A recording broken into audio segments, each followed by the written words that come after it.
অহনার মুখোশটা ফাঁস করে অহনাকে পুলিশে দিল শ্যামলী।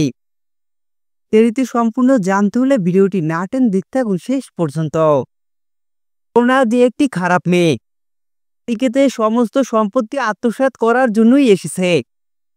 এই বিষয়টা একের পর এক হাজার প্রমাণ দেখানো সত্ত্বেও কিছুতেই শ্যামলী পারেনি অহনার মুখোশটা ফাঁস করতে। প্রতিবারই শ্যামলী সেই প্ল্যান বানচাল করে দেয় অরুণ।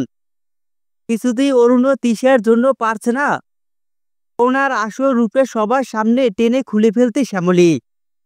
দেখা যায় এর জন্য শ্যামলী সমস্ত প্ল্যানের হাত থেকে অনিকেতকে বাঁচাতে পড়ে লাগে। সেখানেই দেখা যায় জোড়া বাড়িতে বিয়ে হচ্ছে।